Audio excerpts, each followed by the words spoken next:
Bonjour et bienvenue dans Calmos le podcast, je suis David Honora et comme d'habitude, je suis accompagné de Hugo Alexandre. Salut. Comment ça va Hugo ? Ça va très bien, je suis toujours ravi de parler de films avec toi en mode free jazz. Ouais, et puis là c'est les beaux jours, là c'est le printemps. Bon, en même temps, je parle un peu météo là, comme ça. Ouais, écoute, on est là pour ça. Non, on a cru qu'il allait faire beau, après 5 minutes plus tard, c'est le déluge, je comprends pas quoi. Il n'y a plus de saison, moi je trouve. Mais alors, en fait, on avait dit la dernière fois que des fois on ferait des épisodes de free jazz où on aura quand même une idée en tête de ce qu'on va faire dans l'épisode. Et justement, je crois que tu as eu une idée pour cet épisode, une idée de nouveau concept. Donc, ouais, il y a un truc que je voulais qu'on teste. J'ai eu l'idée d'un concept. Je sais pas si c'est une rubrique, si c'est un format d'épisode. On sait pas trop encore ce que c'est. Ouais, c'est une sorte de jeu. Je t'en dis pas plus pour le moment. Ok. Tu verras, parce qu'en fait, il faut que je t'explique comment l'idée m'est venue. Voilà, mais on testera ça tout à l'heure. D'accord. C'est pure surprise, mais je pense que vous allez aimer. C'est une manière de parler de cinéma, une autre manière de parler de cinéma et de parler de films auxquels on pense pas forcément toujours. Donc on espère que ça va vous plaire, on espère que ça va être bien, surtout pour le moment on l'a pas encore fait, donc on sait pas si peut-être que ça va pas marcher du tout et on va se retrouver comme des cons. À devoir réenregistrer une intro parce que... Un très bon teaser parce que il me tarde du coup. Bon alors peut-être qu'on peut parler d'un film que tu aurais vu au cinéma dernièrement du coup. Ouais, j'ai vu un film en pleine campagne des municipales qui pour moi a résonné avec les municipales. C'est le dernier Pixar, Jumpers. Ok.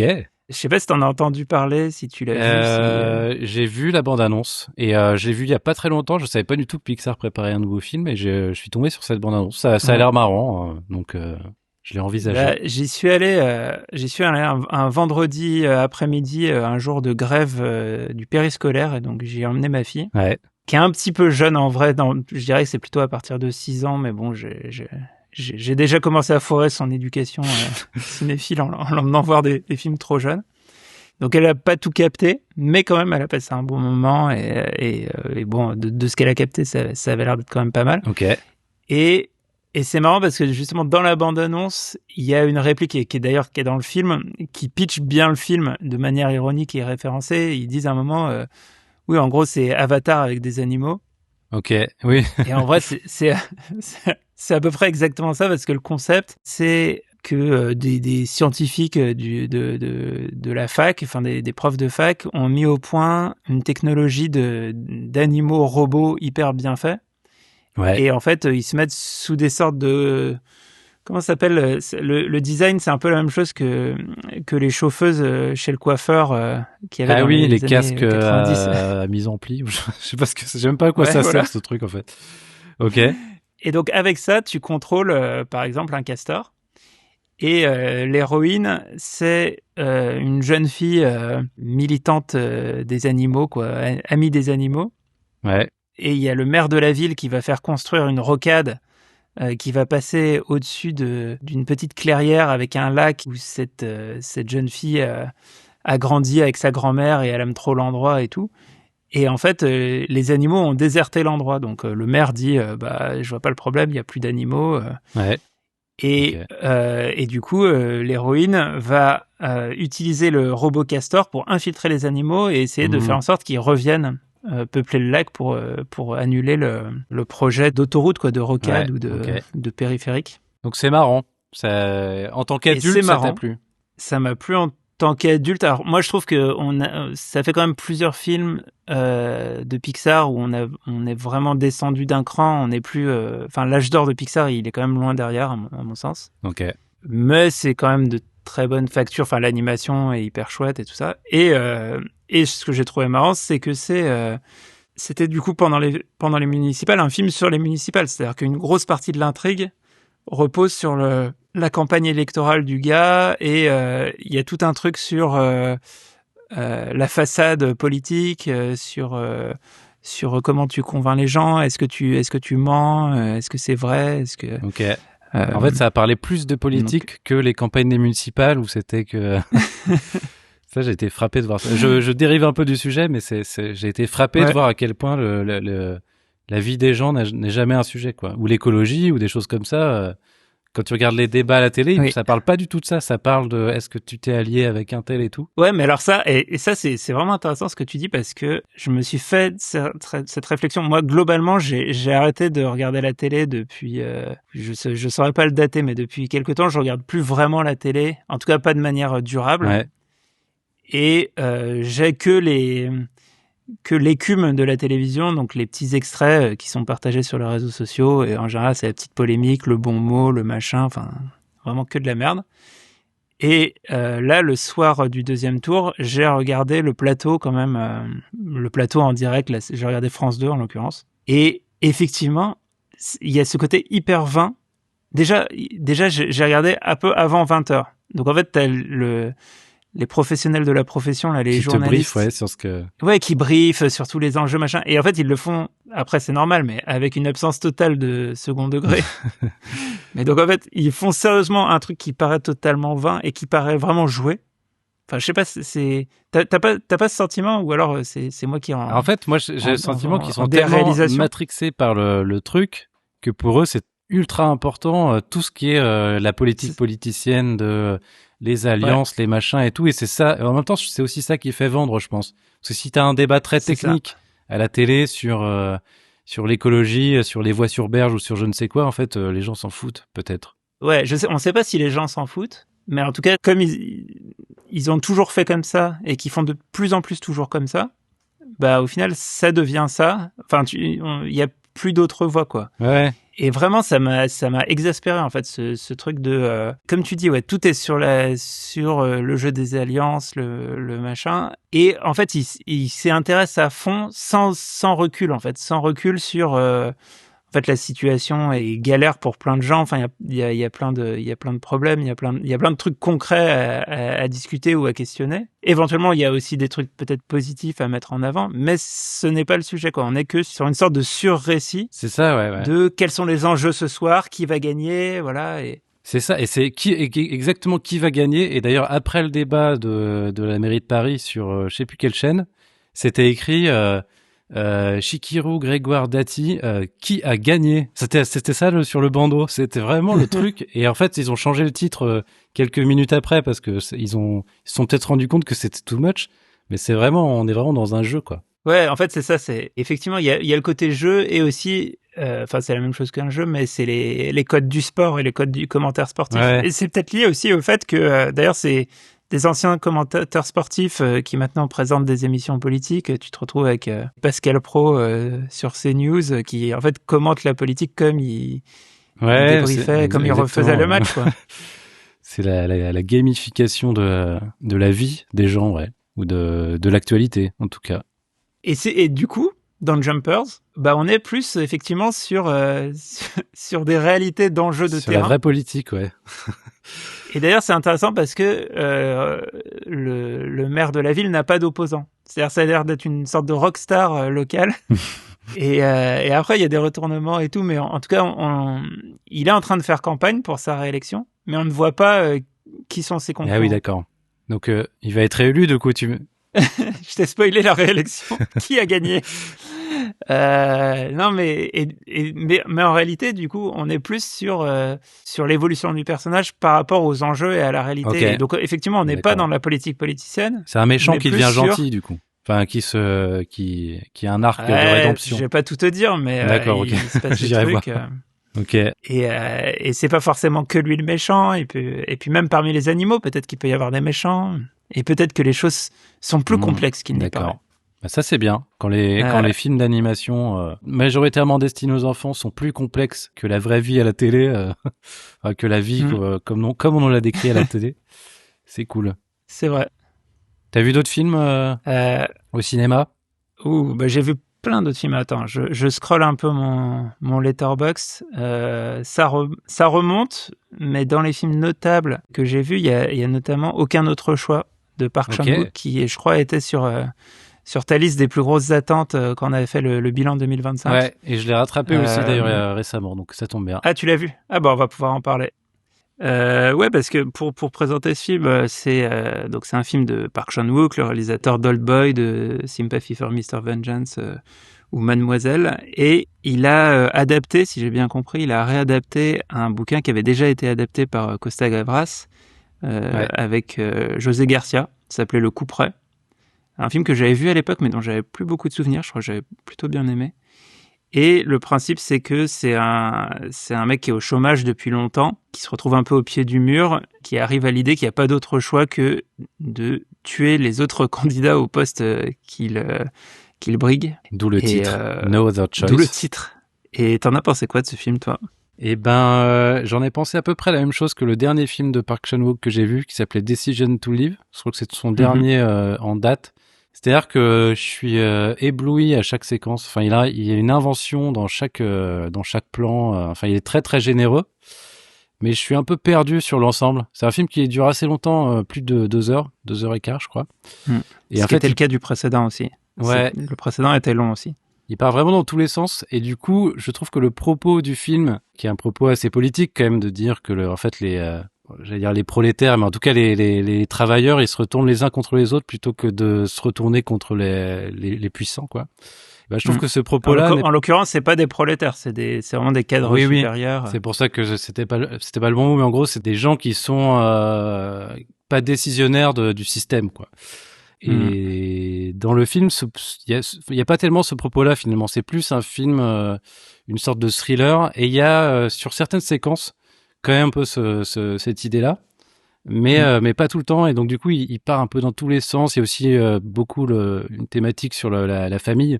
Et comme il court plein de lièvres à la fois, de manière certes très virtuose, je suis un peu perdu. Je sors du film en me disant, j'ai pas tiré grand-chose de ce film à part un très grand plaisir de cinéma, ce qui est déjà pas mal du tout. Ouais, je suis assez d'accord avec ça, d'autant plus que en fait ce film, je m'étais fait un double programme où avant j'avais vu Send Help de Sam Raimi. Ok. Et j'ai enchaîné les deux films. Et d'ailleurs, Send Help est aussi un peu un film sur le monde du travail qui débouche sur un thriller assez gore. En l'occurrence, un truc de survie sur une île déserte. Et juste pour pitcher Send Help, c'est en gros une fille jouée par Rachel McAdams qui espère avoir un poste plus élevé dans l'entreprise. Et en fait, au cours d'un voyage, l'avion de l'entreprise se crache et elle se retrouve toute seule sur l'île déserte avec le patron. Sauf que comme elle est fan notamment de Survivor, le Koh-Lanta américain, elle est super forte, super douée en survie. Et lui, il est nul. Et donc, en fait, ça inverse complètement les rapports de force. Un peu comme il y avait eu à la fin de Triangle of Sadness. Ouais. Qui était déjà très inspiré aussi par un film qui était aussi comme ça de Lina Wertmüller, qui est une réal italienne. Le film s'appelle Vers un destin insolite sur les flots bleus de l'été. J'ai dû chercher sur internet pour retrouver le titre. Et c'est pareil, c'est dans un bateau, dans un yacht, et il y a une meuf, enfin il y a des riches et des pauvres. Et en fait, une riche se retrouve avec un pauvre, en gros. Et du coup, c'est tout le rapport de force entre les deux personnages, sachant que lui, il est beaucoup plus à l'aise dans un contexte d'une île déserte que elle, ou qui ne sait rien faire, quoi. Et donc c'est un peu ça aussi, Send Help.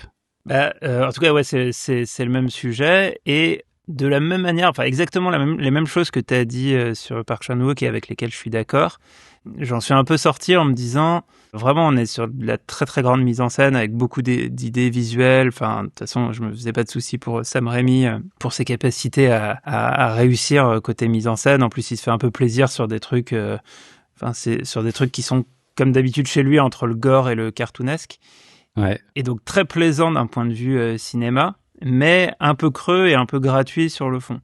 Et en fait, entre les deux, je pense que j'ai quand même préféré le film de Sam Raimi, parce que j'ai été plus embarqué par les personnages, j'ai plus été pris par l'histoire. Mais dans les deux cas, c'est vraiment un grand plaisir de mise en scène, mais au service de finalement pas grand-chose. Okay. Et dans le cas de Park Chan-wook, ouais, je suis d'accord sur ce que tu disais, c'est que en fait même les enjeux un peu familiaux, le côté la peur du déclassement, les rapports avec la mère, avec les enfants, y a tout un sujet aussi sur la sexualité dans le couple et quelque chose qui bat un petit peu de l'aile. Enfin, En fait, tous ces trucs m'ont paru un peu empruntés. C'est-à-dire qu'en fait, tu vois les sujets, mais c'est comme s'ils s'intéressaient pas vraiment à ce qu'ils racontent. Et en fait, tu passes d'un truc à l'autre et tu vas t'intéresser à une scène parce qu'en fait, il va trouver l'angle de caméra qui est, qui rend le truc intéressant. Mais par contre, dans le fond de ce qui se passe, c'est pas forcément au niveau. Et je pense que du coup, ça va me laisser très peu de souvenirs, ce film. Et moi, je me suis posé la question parce que je me souviens, par exemple, que j'ai vu Old Boy et que j'ai vu Mademoiselle, que ça m'a fait un effet très fort au moment où je les ai vus. Et par contre, je me souviens plus du tout de ces films, en fait. Et en fait, est-ce que c'est pas le défaut plus général de Park Chan-wook que de pas forcément s'intéresser au fond et juste vouloir faire des films très bien emballés, quoi? Ouais, c'est tout à fait possible. Et d'ailleurs, avec Old Boy, j'ai eu cette expérience que j'ai pas souvent eue avec d'autres films. C'est que j'avais vraiment adoré de le voir au cinéma au moment de la sortie. Et en fait, j'ai voulu le revoir des années plus tard. Et j'ai été écœuré par le film au point de Ah ne pas ouais. le terminer, quoi. Et Waouh. alors qu'en plus, il y a ce truc où, enfin, c'est pas vraiment un énorme twist, mais il y a quand même une évolution. Enfin, il y a un truc dans le film où ça va vers quelque chose de plus en plus crapoteux, ce qui est quand même assez souvent le cas dans les films de Park Chan-wook. Ouais. Et donc, même en sachant où ça allait, en fait, il y a un truc ouais, en le revoyant comme ça, j'ai trouvé ça très, très vain. Et effectivement, je pense que c'est lié à ce côté gratuit, en fait. Le style pour le style et voilà, quoi. Après, moi, je préfère quand même ce genre de film que des films qui font pas d'effort de mise en scène, je crois. Ouais, après, enfin, en fait, moi, j'ai plutôt aimé ce film, en fait. Je donne Ouais, moi les aussi. défauts que j'y ai trouvés. Mais et puis on n'a pas dit aussi que l'acteur principal est très marrant. Enfin, c'est un film très drôle aussi. Ouais. Quand tu vois l'affiche, tu te dis pas je vais me marrer. Et en fait, c'est quand même ça.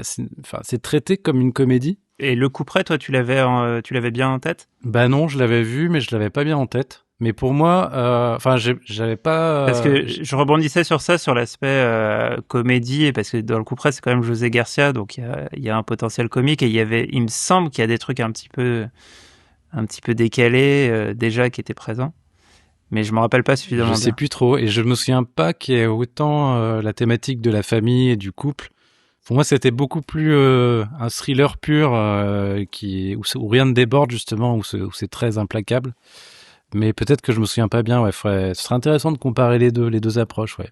Et ce qui est marrant, c'est que le film est dédié à Costa Gavras, qui pourtant est Ok, toujours vivant. Donc je pense que c'est il est peut-être préventif. ouais, je pense qu'il est autant inspiré par le film que par le roman pour dédier le film à Costa Gavras. Ça me paraît étonnant que le film mentionne le mec qui a fait l'autre adaptation du bouquin. Ouais, c'est bizarre parce qu'en plus il le dédie à Gavras mais sans payer de droit de remake, parce que c'est pas la même chose en fait si tu fais un remake du film ou si tu, enfin je sais pas. Bah je sais pas comment ça s'est goupillé, ouais. Il y a un sujet, faut enquêter Ouais, là-dessus. faut creuser. Et alors qu'est-ce que t'as vu d'autre sinon? Il y a d'autres trucs qui t'ont marqué? Au cinéma, bah j'ai revu Alter Ego de Nicolas Bruno. On en a parlé Ouais, dans un live Twitch de nos camarades de Prisme Cinéma. Vous pouvez aller le voir. ouais. Mais peut-être qu'on peut en parler aussi ici. Ouais, bon, on peut en parler. Alter Ego, le pitch, c'est un film avec Laurent Lafitte, un mec qui vit dans un petit pavillon de banlieue, qui a une vie, on va dire, plutôt pépère. Sa femme, c'est Blanche Gardin. Ouais. Il a une belle calvitie, ce qui peut arriver, ce qui peut arriver au Au meilleur. meilleur. Ouais. Et il y a un mec qui emménage dans la maison voisine. Et quand il le découvre, quand il le voit arriver, il y a quelque chose qui le fait un peu tiquer parce que en fait, bon bah déjà c'est un peu un beau mec. Sa femme elle est jouée par Olga Kurilenko. Tout a l'air de bien aller dans sa vie et en plus, bah, ce gars il est aussi joué par Laurent Lafitte, donc il a exactement la même gueule, sauf que lui il a des cheveux et lui tout va bien dans sa vie. Enfin c'est un winner quoi en comparaison. Et du coup, il devient obsédé par son voisin et par. En fait, il est obsédé par quoi? Il est obsédé par, par la jalousie. Moi, je dirais que c'est par l'idée de la perfection. Il veut être mieux que ce qu'il n'est. Et en fait, ce qui est intéressant dans le film, c'est que en fait, il y a que lui qui a l'impression de ressembler à son voisin. Ça. On sait pas s'il est fou ou si c'est les autres qui ont pas remarqué ou je sais pas, mais en tout cas, ce truc de on se compare quoi. Enfin, il est dans la comparaison avec l'autre et il est insatisfait de ce qu'il est parce qu'il se compare. Et en vrai, c'est ça qui le fait vriller, c'est le fait que il est le seul à voir la ressemblance quoi. Ça le fait, ça le fait particulièrement vriller. Et du coup, ça donne lieu à plein de situations comiques très marrantes. Pour moi, contrairement à toi, j'ai pas revu le film. Oui, parce que en fait, on peut raconter que on a un rapport avec Nicolas et Bruno parce que on a consacré notre tout premier épisode de Rigolo à leur premier film, La personne aux deux personnes. Donc, si vous avez jamais vu ni le film ni la vidéo ou l'un ou l'autre, enfin, faut aller rattraper ça. Et du coup, une fois, on avait organisé une projection du film où on les avait invités. Et là, ils ont eu la gentillesse de nous inviter à la projo équipe du film, qui était il y a 6 mois, quoi. C'était en juin dernier, je crois. Donc on a vu le film très tôt. À l'époque, il y avait un autre titre, ça s'appelait Autoscopie.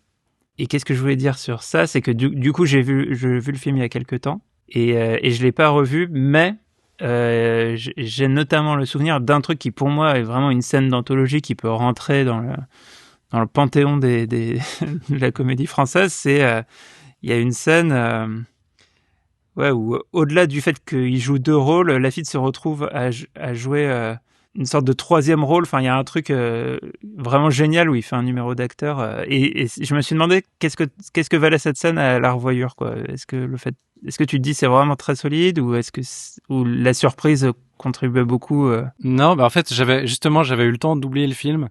Et donc j'ai redécouvert le film et je me souvenais pas. Je sais pas si on parle de la même scène, mais en tout cas, lui il est chauve et à un moment donné il se retrouve avec une perruque et donc les gens croient que c'est le voisin quoi.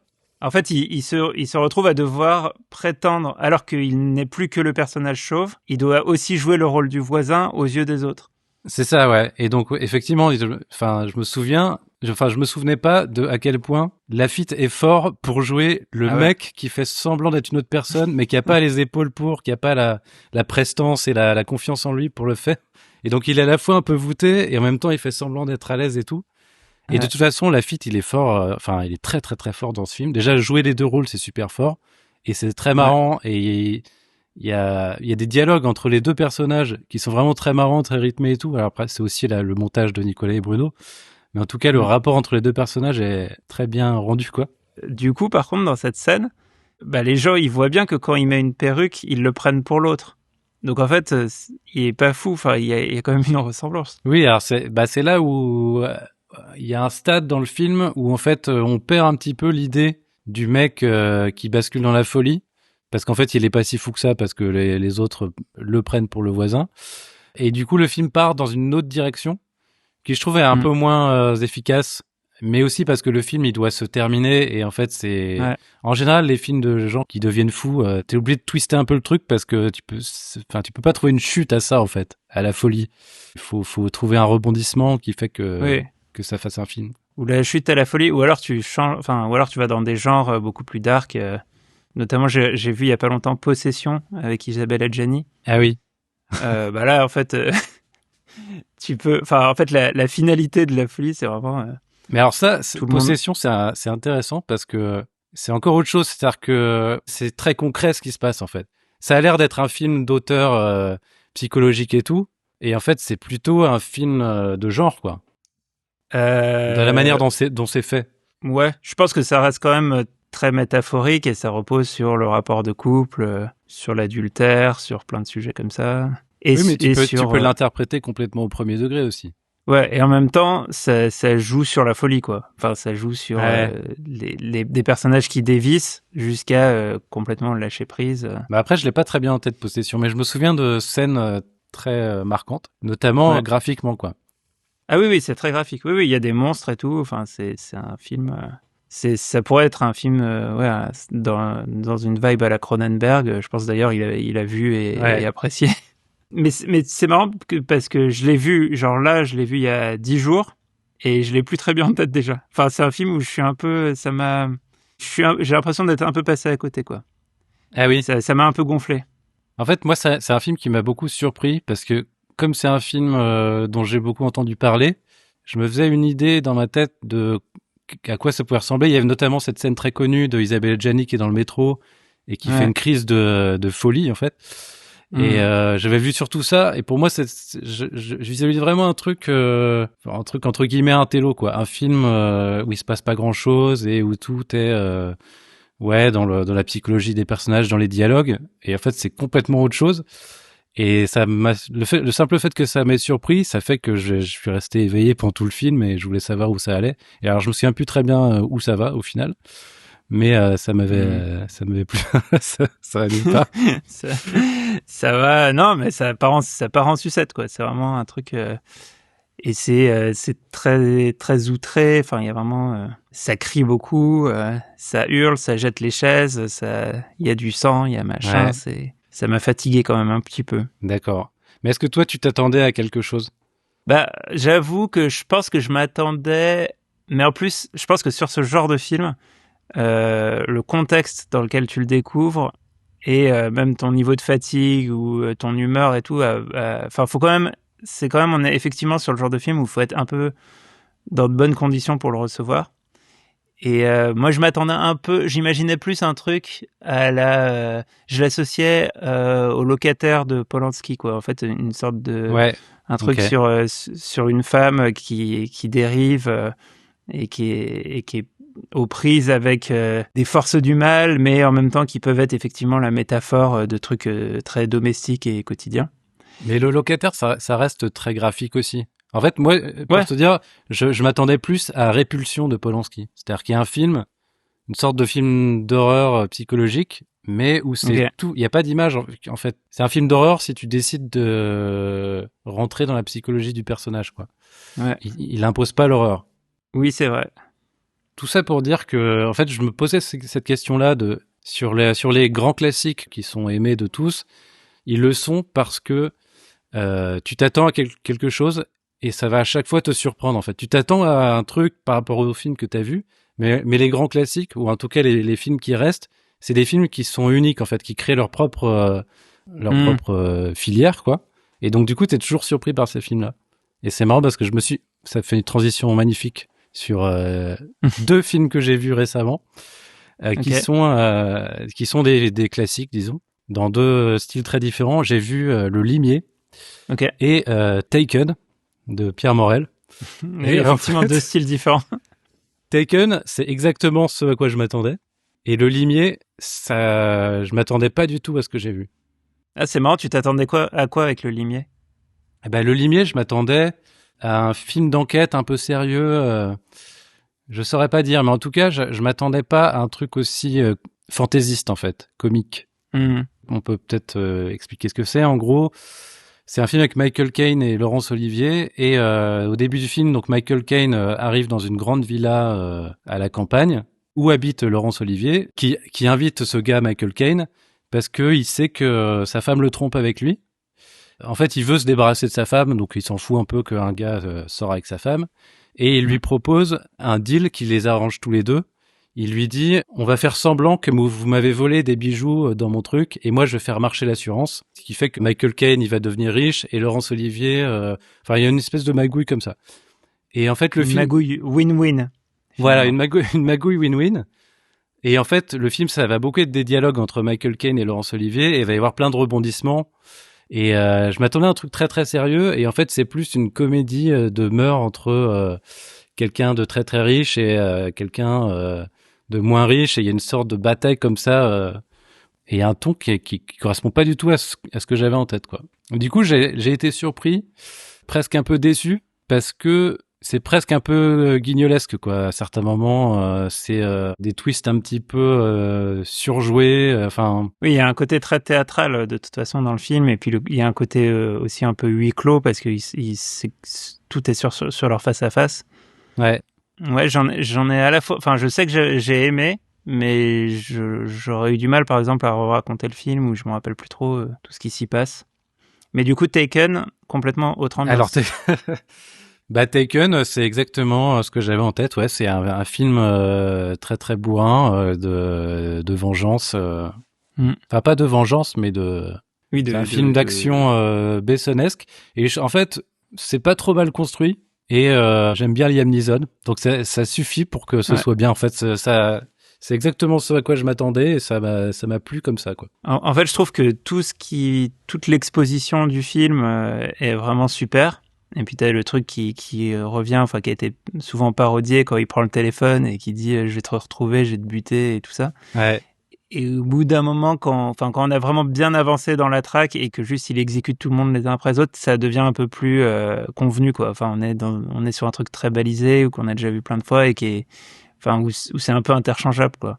Mais vraiment l'efficacité de ce qui était déjà dans la bande-annonce et tout, et qui installe Ouais. le film au début, je trouve ça extraordinaire, quoi. Enfin, il y a vraiment un truc trop bien. C'est juste une version longue de la bande-annonce, effectivement.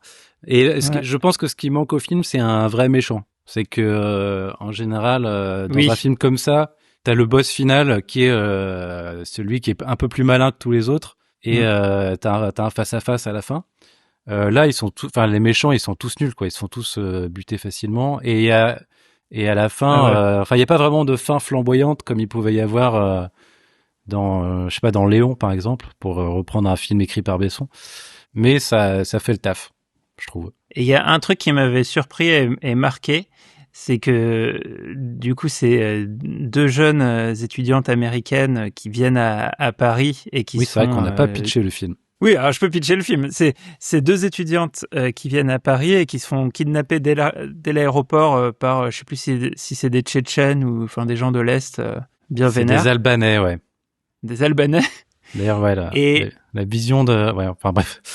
Je te laisse finir de pitcher. Et du coup, le truc, c'est que le père de l'une des deux, c'est Liam Neeson, qui est une sorte d'ancien agent de la CIA ou je sais pas trop quoi, Ouais, ouais. qui est une machine à tuer. Et un truc donc qui m'a marqué et étonné, c'est que donc c'est des jeunes meufs qui ont peut-être, je sais pas si elles sont majeures, elles ont 17 ans, 18 ans, 20 Ouais, ans. 17 ans, je crois, ouais. Donc ça se passe en 2008. Et ce qui m'avait fait exploser de rire, c'est la raison de leur voyage en Europe. C'est qu'elles vont en Europe pour suivre la tournée de U2. Oui. U2, Et c'était plus hype à l'époque déjà. je sais pas, mais ça me paraît vraiment dingue que quand t'as 20 ans en 2008, tu suis la tournée de U2 en, en étant une jeune meuf américaine. Dites-moi Je me sou... si ça vous paraît au contraire très plausible, mais En moi fait, ça je suis m'avait tellement vraiment... loin. Toi, tu l'avais vu à l'époque, à la sortie, ou un peu Non, après? non, je l'ai rattrapé plus tard. Ouais. Ouais, Je j'ai pense que plus de repères, moi, temporels, là. c'était déjà plus du tout un groupe pour les jeunes depuis belle lurette, si je peux me permettre d'utiliser une expression jeune pour le coup. Non, mais Bon, sinon, j'ai finalement, vu plein spoiler, d'autres films. elles verront pas U2 dans le film. Pardon, Non, elles tu vont dis? rater le concert. Ouais, j'ai vu plein d'autres films. Il y en a un dont je voulais parler. C'est un film que j'ai vu en VOD sur Sooner qui s'appelle Redux Redux. Ok, Et, je connais pas.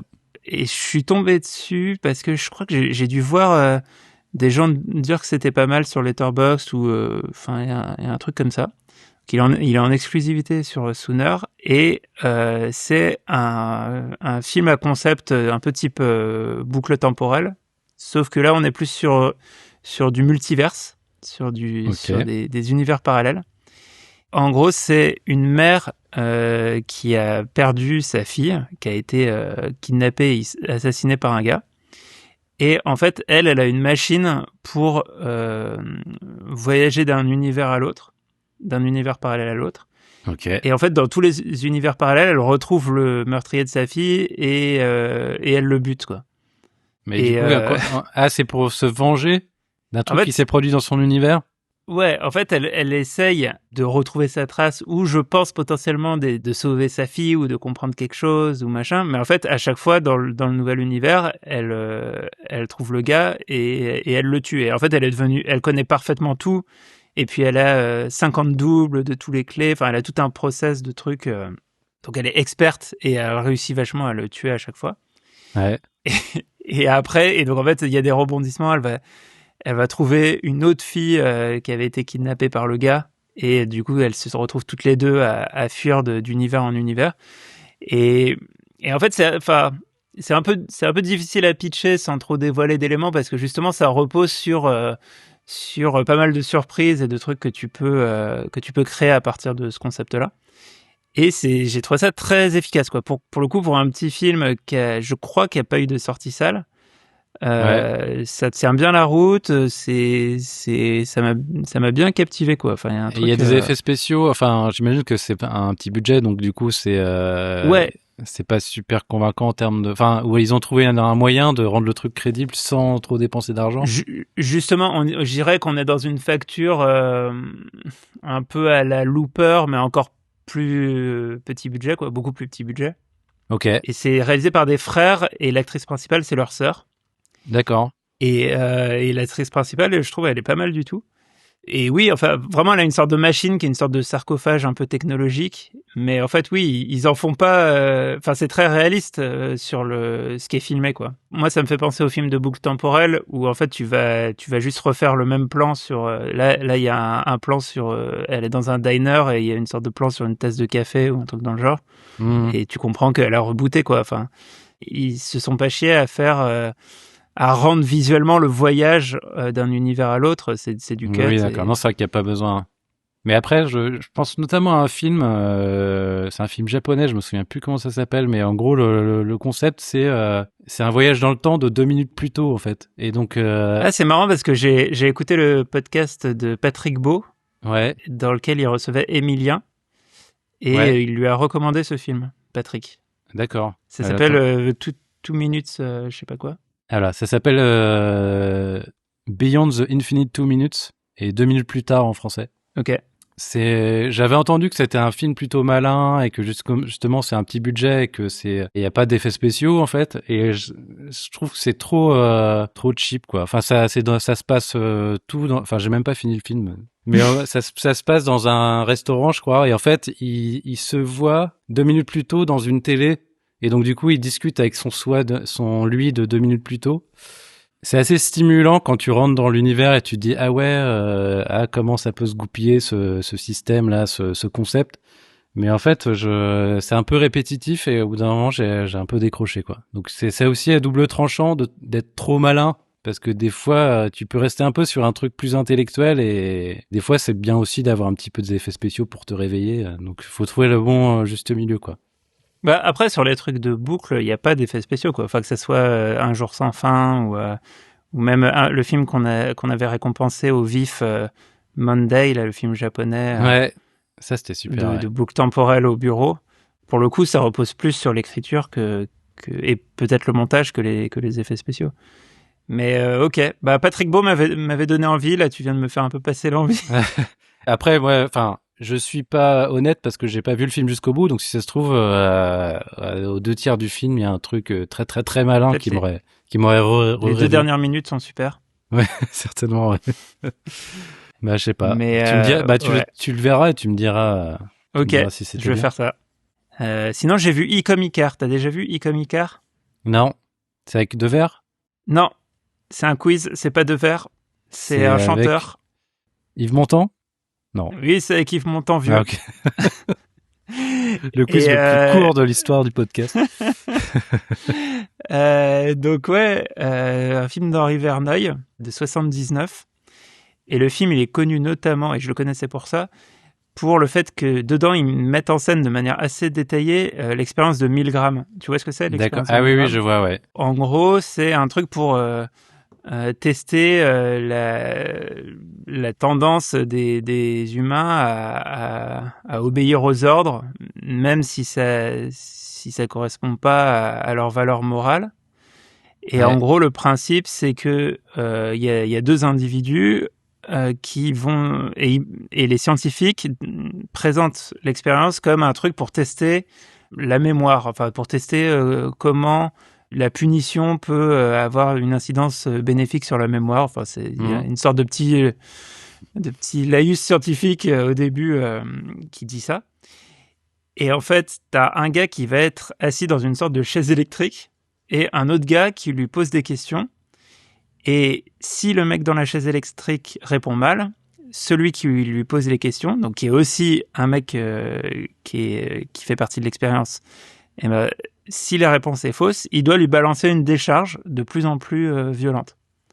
Ouais. Et du coup, ça monte, et en fait, le gars échoue. Et en fait, la vraie expérience, c'est pas de voir si la mémoire du gars dans la chaise électrique s'améliore, mais de voir jusqu'où le mec qui balance les décharges est prêt à aller, notamment sous l'autorité du mec scientifique en blouse blanche. Ouais. Oui. Et le mec dans la chaise électrique, c'est un acteur qui fait semblant, non? Exactement. Et en fait, le mec dans la chaise électrique, il fait semblant, et donc tout est bidon. Juste, le cobaye, en vrai, c'est celui qui balance les décharges. Et d'après cette expérience, alors après, je crois qu'elle a été contestée. Enfin, je me suis pas replongé trop sur la fiche Wikipédia du truc, mais en gros, ça participe à démontrer que sous un certain nombre de critères d'autorité, la majorité des gens peuvent aller vraiment très loin, et donc ça explique des comportements. Ouais. Enfin voilà, des atrocités peuvent être commises parce que les gens obéissent en fait de manière générale. Ouais. Et c'est vraiment toute une longue séquence du film. Et le film, c'est une enquête. On est dans un monde, dans une sorte de France un peu internationale et dystopique. Okay. C'est marrant, mais vu des années 70 où on est dans des sortes de gratte-ciel. Enfin, on est dans une sorte de futur, et puis les trucs sont en plusieurs langues. Il y a une sorte de gros procès qui a été retransmis à la télé. Et en fait, au tout début du film, il y a genre le président du monde ou un truc comme ça qui est assassiné. Et il y a une commission d'enquête. Et en fait, Yves Montand n'achète pas la conclusion de l'enquête et du procès, qui est qu'il y a eu un unique tueur, et il pense que c'est faux, et donc il rouvre toute l'enquête. D'accord. Et du coup, ils font un certain nombre de découvertes, donc il se passe plein de trucs, et à un moment, il va y avoir cet échange avec le scientifique qui lui dit qu'en fait, les gens peuvent obéir. Donc, et en fait, il va démêler, c'est vraiment un gros film de complot, et il démêle un plus gros complot. Donc c'est assez plan-plan, mais c'est intéressant déjà pour l'ambiance générale. La BO aussi est super. Je crois que c'est une BO d'Ennio Morricone, c'est possible? Ouais, bah c'est... Ça serait bien son style. Pour Verneuil, il a fait Le Clan des Siciliens, donc il a dû faire d'autres films avec lui, ouais. Et la BO, elle claque. Alors, je suis en train de vérifier qui c'est qui a fait cette BO. Ennio Morricone, tout simplement. Ok. Donc déjà, ça vaut le coup pour ça. Et puis l'interprétation de Montand, le côté un peu suranné du film, ça rejoint ce que j'avais dit sur Chabrol l'autre fois. Et bah juste cette séquence isolée sur l'expérience de Milgram est assez intéressante. Et puis la toute fin du film est pas mal aussi. Ok, tu m'as vendu le truc, parce qu'effectivement, les films d'anticipation à la française, c'est toujours, il y a toujours un petit truc sympa. Genre Le Prix du danger de Boisset. Et alors c'est marrant parce que tu voulais dire quelque chose? J'ai un dernier élément dessus. Je sais pas si ça peut contribuer à te le vendre, mais il y a un caméo de Brigitte Lahaie qui était à son prime à l'époque, je pense. Donc voilà. Alors Brigitte Lahaie, elle a fait des films non pornographiques, et notamment elle avait fait des films d'horreur avec Jean Rollin. Oui.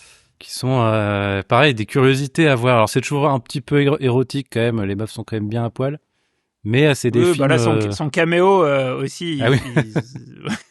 Non, mais ce qui me fait un truc, c'est furtif. C'est aussi le côté expérience sociale, et ça m'a fait penser, ta description de l'expérience de Milgram, à un film allemand qui s'appelle L'Expérience. Je sais pas si tu vois ce que c'est. Ah. Et c'est sur une vraie expérience aussi. C'est une expérience où c'est un jeu de rôle, en fait. On a mis des gens dans une prison, une fausse prison, et on leur a dit, vous devez vous comporter comme des prisonniers, et vous comme des gardes. Ah ouais. Et en fait, le film raconte cette expérience-là qui a mal tourné. Du coup, c'est un peu le même style d'expérience que l'expérience de Milgram, où tu vois que les gens peuvent se laisser un petit peu engrainer par le pouvoir, quoi. Et donc c'était un film assez cool qui est sorti dans les années 2000, je crois. Alors, je l'ai pas revu depuis, donc peut-être que ça a un peu vieilli, mais ça m'avait fait un... Et il y avait La Vague aussi. Moi, j'ai pas vu La Vague. C'est un autre film allemand où c'est aussi une expérience. Tu l'as vu, toi ? Oui, je l'ai vu. Et c'était cool, ouais. Et en fait, il me semble que c'est un prof qui fait des expériences sociales avec ses élèves. Et pareil, ça va un petit peu trop loin, et ça devient une sorte de gourou, et il fait faire à ses élèves des trucs clairement hors la loi. Et non, c'était cool aussi, ouais. Les Allemands, ils sont forts sur les films d'expérience sociale. Sur les expériences sociales qui débouchent sur le nazisme. Il y a un certain savoir-faire. Oui, bah, c'est sûr que, ouais, ils ont des choses à raconter, ouais. Il y avait d'autres trucs dont tu voulais parler ? Peut-être qu'on peut faire ce fameux concept, là. Il est temps, non ? De mettre en œuvre ton idée. Oui, alors attends, je t'explique d'abord comment j'ai pensé à cette idée. Parce que j'y ai pensé de manière bien précise. Ok. J'ai réalisé que à chaque fois que je voyais la porte d'un lave-vaisselle entrouvert, je pensais à un film en particulier. En l'occurrence, les portes de lave-vaisselle, ça me fait penser à un film que j'aime beaucoup, qui est un film de Zach Braff. Vraiment, c'est vraiment un film générationnel. Zach Braff et Nathalie Portman, ça s'appelle Garden State. Je l'ai. Que j'avais vu à l'époque, j'avais adoré la BO. Enfin, j'étais vraiment dans la cible. En plus, je regardais beaucoup Scrubs. Je me souviens pas de la scène du lave-vaisselle, par contre. Et c'est ça qui est intéressant, c'est qu'il n'y a pas de scène de lave-vaisselle. On ne voit pas de lave-vaisselle dans le film. Ouais. Mais en fait, l'histoire de Garden State, c'est que Zach Braff, donc qui est réalisateur et il joue aussi le rôle principal, joue une sorte de jeune acteur débutant qui est installé à Los Angeles, qui galère un peu et du coup il travaille comme serveur. Et en fait, il doit rentrer chez lui au New Jersey, d'où le titre Garden State. Garden State, c'est le New Jersey. Il doit rentrer chez lui pour l'enterrement de sa mère. Attends quoi, Garden State, c'est le New Jersey ? Ça veut dire quoi ? Ouais, je crois. Ah ok, c'est le petit nom du New Jersey. Ah ok, je connaissais pas ça. Une info à vérifier, mais il me semble que c'est ça. Ok. Et donc en fait, il rentre au New Jersey et c'est l'enterrement de sa mère.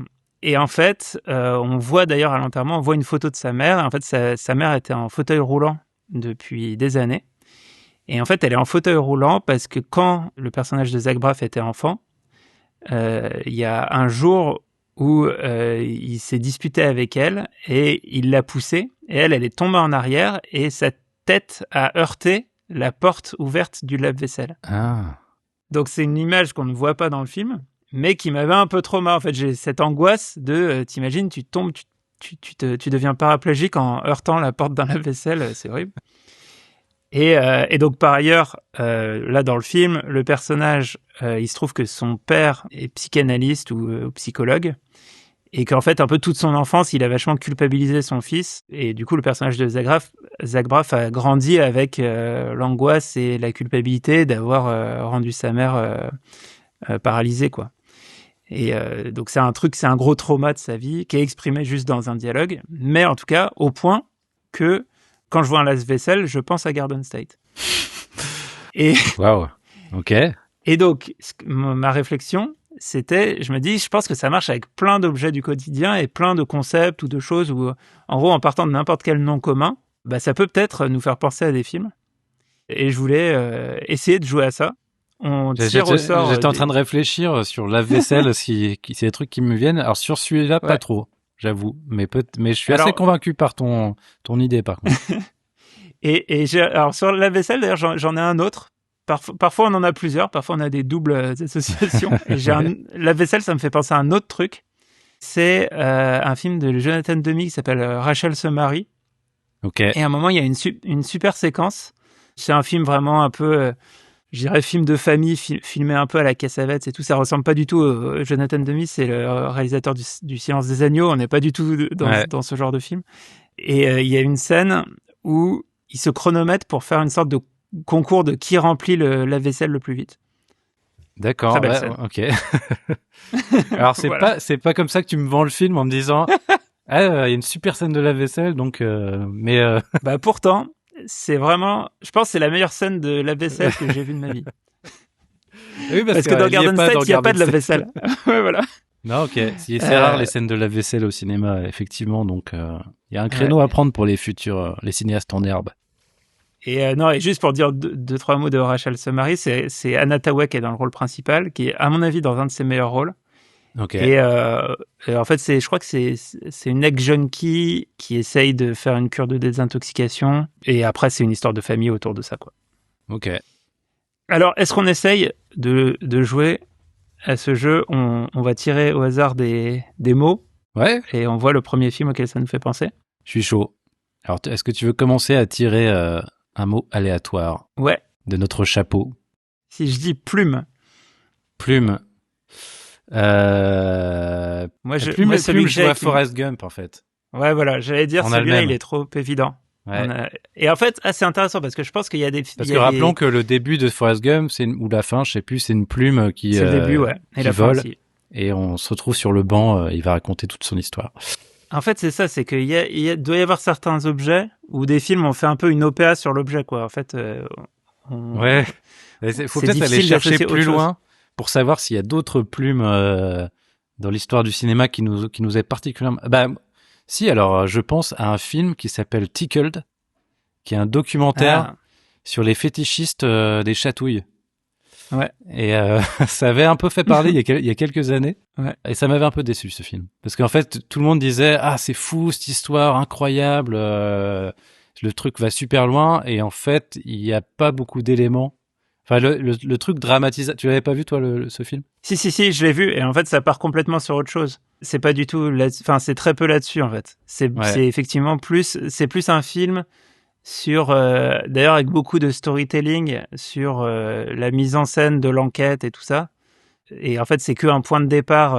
C'est pas un truc où tu apprends des choses sur les gens qui aiment les chatouilles, en tout cas. Ouais, en fait, ça ressemble un peu à une série Netflix avant l'heure, où tout est un peu monté en épingle, avec une mise en scène un peu grandiloquente, alors qu'il n'y a pas forcément grand-chose à raconter.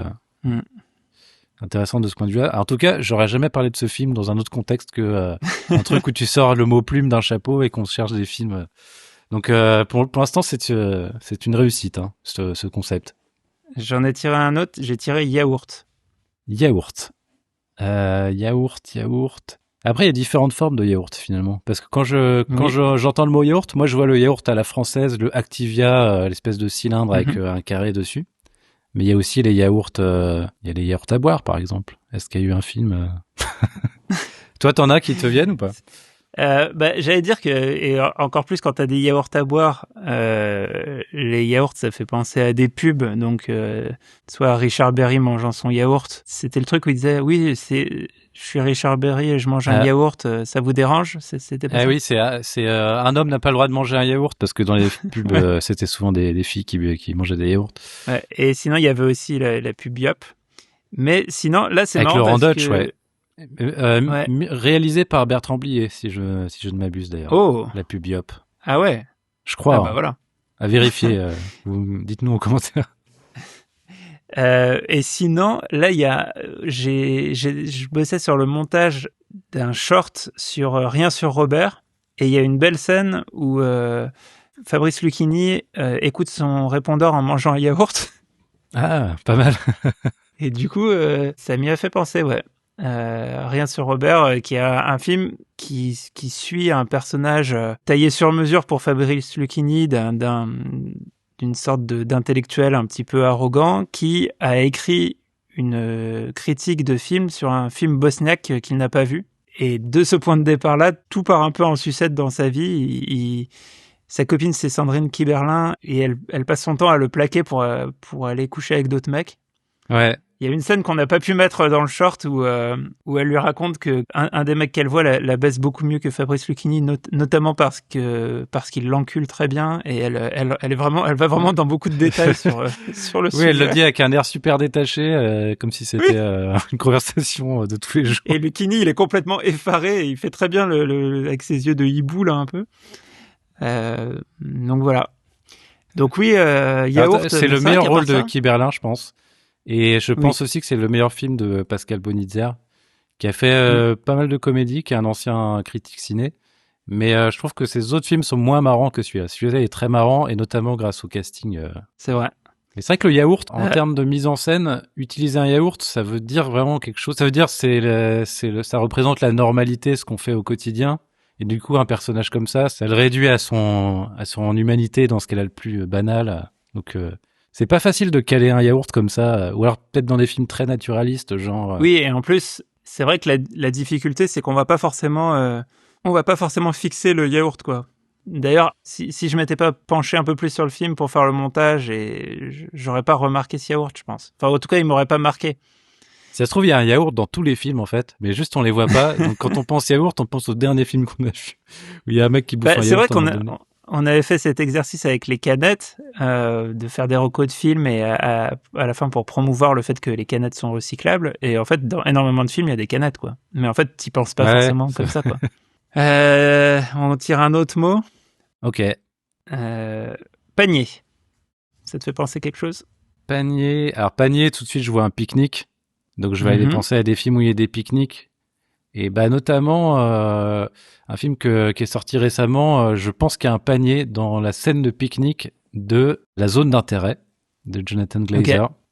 Et pour le coup, le pique-nique et le panier, cet objet banal prend une importance incroyable dans un contexte comme ça. Donc pour ceux qui n'auraient pas vu le film, ça raconte la vie du chef du camp d'Auschwitz et de sa femme, de sa famille, qui habitait juste à côté du camp d'Auschwitz. Et ça raconte leur quotidien sans jamais montrer des images d'Auschwitz. Et notamment, bah voilà, ils se faisaient des petits pique-niques de temps en temps. Et puis tu vois un peu les fumées au fond et des hurlements très très lointains, mais que t'entends bien en tant que spectateur. Donc ouais, toi, t'as un souvenir d'un panier particulier de cinéma? Ça m'a fait penser. Alors après, il y a un panier. Alors là, c'est. En fait, il y a effectivement le panier de pique-nique. Ça m'a fait penser au film Le Bonheur d'Agnès Varda. Et où j'imagine aussi qu'il y a un panier, mais je visualise pas forcément exactement le panier. Et Le Bonheur de Varda, c'est vraiment sur. Je sais même pas comment le présenter. J'allais dire le délitement d'un couple, mais c'est beaucoup plus grave et violent que ça, ce qui se passe. Mais en tout cas sur la dichotomie entre quelque chose de très violent et les apparences, ou en tout cas le modèle bourgeois de ce qui est censé représenter le couple. Et en fait, la question de la trahison, de l'adultère et tout va donner lieu à des choses terribles. Et c'est marrant parce que ça rejoint un peu ce que tu disais sur la zone d'intérêt, où en fait, ouais, on est sur quelque chose. Le panier, c'est vraiment l'objet de l'équilibre bourgeois.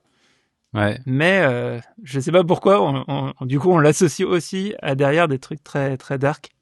Alors, est-ce que en fait, en faisant ce concept-là, on va pas toujours retomber sur des films qui sont très graves, parce qu'en fait, des objets du quotidien dont on se souvient dans les films, c'est que ça crée une sorte de décalage dans le cerveau où tu dis oh putain, enfin ton cerveau il dit un panier Auschwitz, trop bizarre, et il retient ça en fait. C'est comme le lave-vaisselle en fait. Ton truc du lave-vaisselle, tu t'es pas souvenu d'une scène de lave-vaisselle de base, tu t'es souvenu du lave-vaisselle qui rend quelqu'un paraplégique quoi. C'est vrai. Et parce que j'allais dire qu'il y a une autre forme de panier, c'est le panier de vélo. Ouais. Et là, il y a celui de E.T. Ah bah oui, bien sûr, j'ai oublié. Il est dans le panier frontal du vélo. Donc ouais, là, quand même, stylé. Mais ça m'était pas. Ouais, moi je voyais tout de suite un panier en osier. Ça, c'est mon côté vieille France, je pense. Alors attends. Bon, je tire un autre mot. Guitare. Guitare. Alors je vois Inside Llewyn Davis, le film des frères Cohen. Ok.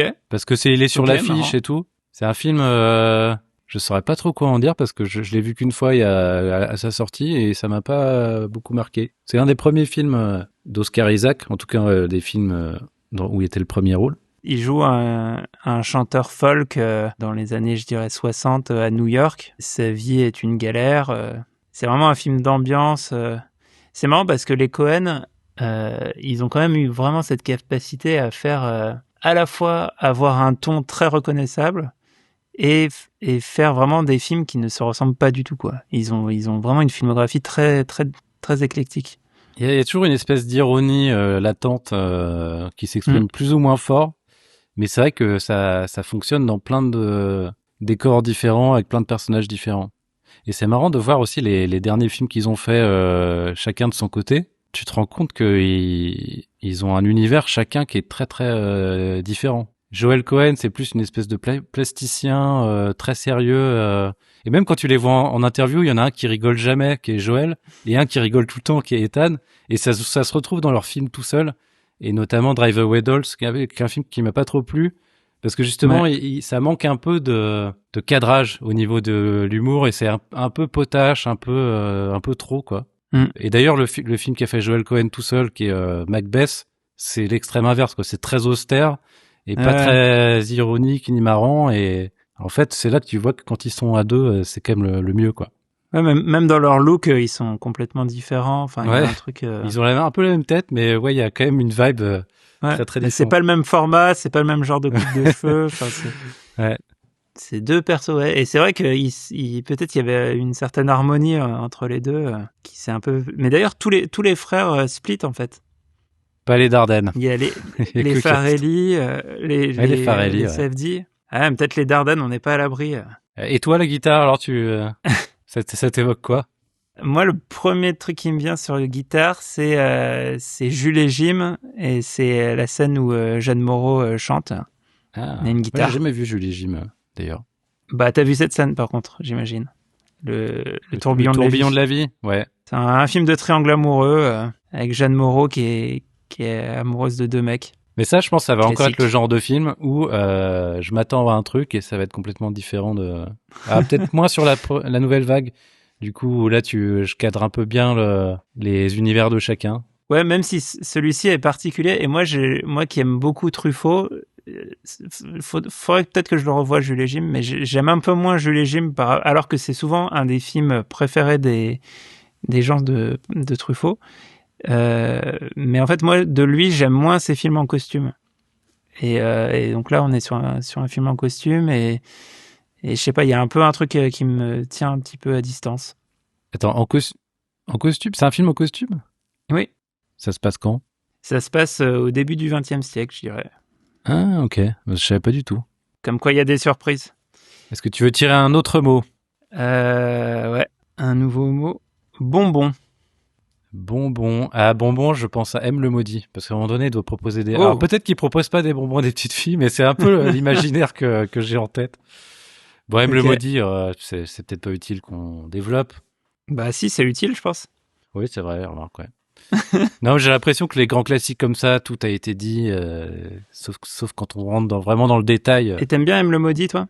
Ouais, c'est le genre de film où tu comprends pourquoi c'est considéré comme des chefs-d'œuvre et que c'est en top de tous les classements, un peu comme Citizen Kane qu'on a raconté il y a pas longtemps. Mais je suis pas du tout sûr qu'il y ait des bonbons dans ce film. C'est vraiment ça va être un enseignement de ce truc, c'est que on va se souvenir de choses dans des films qui n'y sont pas. C'est ça. Et j'allais dire exactement la même chose sur les bonbons, où en fait, c'est ça, c'est à chaque fois les mots peuvent nous trigger des films de manière inattendue. Et moi, ça m'a fait penser à Amélie Poulain. Et il me semble, enfin, en fait, la boîte qu'elle trouve sous le carrelage, là, ou dans l'appartement, il me semble que c'est peut-être une boîte de bonbons dans laquelle il y a des souvenirs, mais ça se trouve, c'est pas une boîte de bonbons, quoi. Non, alors par contre, elle mange des fraises Tagada qu'elle met au bout de... Ou c'est peut-être des fraises, le fruit. C'est des fraises Tagada, ouais. Ah, c'est des ouais, Tagada. ou des framboises. Ah, je sais plus. Bah, en tout cas, bonbons, ça me fait penser à Amélie Poulain. Et d'ailleurs, si ça vous fait penser à des films, ces mots, on attend de savoir en commentaire. Ça se trouve, c'est sûr qu'il y a un film avec bonbons beaucoup plus évident.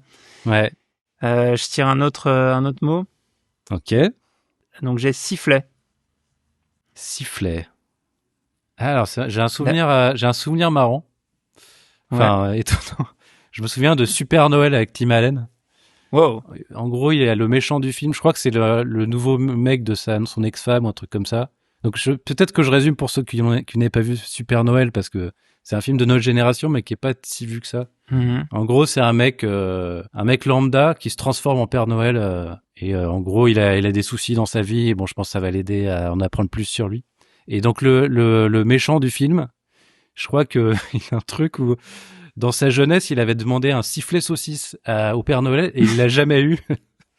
Et à la fin, pour fermer l'arc narratif de ce personnage, il y a Tim Allen qui lui offre son sifflet saucisse qu'il a attendu toute sa vie. Si ça se trouve, je suis en train d'inventer un truc que je l'ai rêvé et tout. C'est un truc psychanalytique de fou. On peut pas inventer un sifflet saucisse, quoi. Déjà, il y a le terme de sifflet saucisse. Ouais. Toi, le sifflet? Alors moi, le sifflet, ça m'a vraiment déclenché la gueule d'Eddie Mitchell dans À mort l'arbitre. Et, ouais, okay. Ah oui. Et c'est un film de Jean-Pierre Mocky. C'est sûrement le film le plus connu de Jean-Pierre Mocky. Ouais. Dans lequel Eddie Mitchell joue un arbitre de foot. Et en fait, il y a tout un truc où, je sais plus, il est pourchassé par les supporters. Il y a Jean Carmen notamment. Ouais, Michel Serrault, je crois. Il y a peut-être Jean Carmen aussi. Mais c'est Michel Serrault, le meneur des hooligans entre guillemets. Mais en gros, il a pas sifflé penalty et donc du coup, ils veulent les supporters veulent vraiment le tuer quoi. Et ils s'engrainent tous les uns avec les autres et ça ressemble un petit peu à Dupont-la-Joie, toute proportion gardée, où c'est une meute de gens qui s'engrainent les uns et les autres et qui sont de plus en plus violents. Et je crois que c'est Michel mais Serrault. C'est pour ça l'association avec Jean Carmet. Ça se trouve, il y a pas Jean Carmet, mais j'imagine Jean Carmet en survêt. J'imagine en survêt. Attends, c'est Jean Carmet dans Le Grand Blanc avec une chaussure noire qui. Oui, il joue le pote de Pierre Richard. Ouais, donc voilà, exact. Voilà. Alors là, je viens de faire une fusion de 3 films. Donc j'imagine Jean Carmet dans son personnage de Dupont-la-Joie, mais dans le survêt bleu avec le petit bonnet du Grand Blanc avec une chaussure noire. Et donc, sauf qu'il est pas du tout dans La Mort à l'arbitre. Non, là, il est pas dans. Je viens de vérifier, il est pas dans La Mort à l'arbitre. Ouais, effectivement. Et c'est un film de genre aussi un peu parce que oui, c'est vraiment très caricatural sur. En fait, Mocky, il trouve que les supporters de foot c'est la lie de l'humanité quoi. Et là, c'est marrant parce que j'écoutais sur France Culture, ils font des nuits où ils rediffusent des archives de leur banque d'émissions de radio quoi. Et récemment, ils ont diffusé une émission entre Serge Danet, donc un grand critique des années 80-90, et Jean-Pierre Mocky qui parle du foot au cinéma. Et en fait, tu sens que aucun des deux n'est branché foot quoi. Ils ont un mépris de ce dont ils parlent qui est affreux. Mais du coup, le film est très très caricatural et donc ça raconte pas grand-chose de plus que en gros le foot rend les gens idiots. Mais c'est quand même un film intéressant. Enfin, c'est un film d'horreur à la française, ce qui est déjà quelque chose, quoi. C'est ça. Il y a une sorte de poursuite. Enfin, ouais, c'est une sorte de chasse à l'homme dans les grands ensembles à la fin. C'est ça, ouais. Exactement. Bah, intéressant. Tu vas en tirer un de mon dernier sifflet saucisse. Ouais, un petit dernier. Alors, je tire le mot banane.